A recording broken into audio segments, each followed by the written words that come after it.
बातमी मुंबईतून आहे। मुंबईतील 3 नामांकित हॉटेलचा परवाना आता अखेर रद्द झालाय। अन्न आणि औषध प्रशासनाने दणका दिलाय। भेंडी बाजार परिसरातील शालिमार हॉस्पिटॅलिटीची जो परवाना होता तो रद्द करण्यात आला। हॉटेल नूर मोहम्मदी आणि रहमानिया रेस्टॉरंटवर सुद्धा कारवाई करण्यात आल्याचं समजतंय। अन्न आणि औषध प्रशासनाने हा दणका दिलेला आहे। 3 नामांकित हॉटेल्सचा परवाना अन्न व औषध प्रशासन विभागाने रद्द केलेला आहे। अस्वच्छता आणि ग्राहकांच्या आरोग्याशी खेळ करत असल्याचा आरोप करत ही कारवाई करण्यात आल्याचं समजतंय। हे नामांकित हॉटेल्सचा परवाना सुद्धा आता रद्द करण्यात आलेला आहे। या संदर्भात अधिक माहिती जाणून घेत माझी सहकारी भाग्यश्री प्रधान आपल्या सोबत आहे। भाग्यश्री, भेंडी बाजार मधील शालिमार हॉस्पिटॅलिटीचा परवाना रद्द झालाय। आणखी किती हॉटेलचा परवाना रद्द झालाय, काय माहिती आहे? नक्कीच मुंबईतील नामांकित 3 हॉटेल्सचा परवाना जो आहे तो रद्द करण्यात आलेला आहे। एक हॉटेल जे आहे ते नागपूरचे आहे।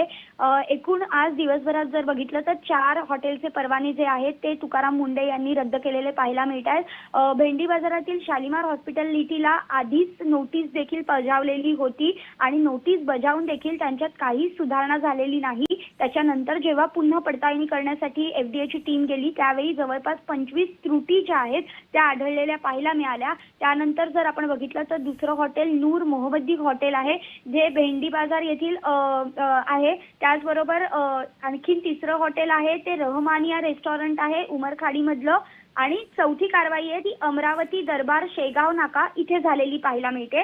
या सगळ्या जर आपण बघितलं हॉटेलमध्ये तर कीटक प्रतिबंध नसलेले दरवाजे, गंजणाऱ्या व निकृष्ट दर्जाच्या साहित्यापासून बनवलेली उपकरणे, भिंती व छतांवरील निघालेले रंग अशा पद्धतीने जी घाण आहे ती आढळून आलेली पाहायला मिळाली। त्याचबरोबर काही ठिकाणी उंदीर घुशी फिरणं अशा पद्धतीचे देखील काही ठिकाणी दृश्य जे आहे ते पाहायला मिळालेले आणि त्यामुळे या हॉटेलचा परवाना जो आहे तो रद्द करण्यात आलेला पाहायला मिळतो। धन्यवाद भाग्यश्री, तू दिलेल्या सविस्तर माहितीबद्दल।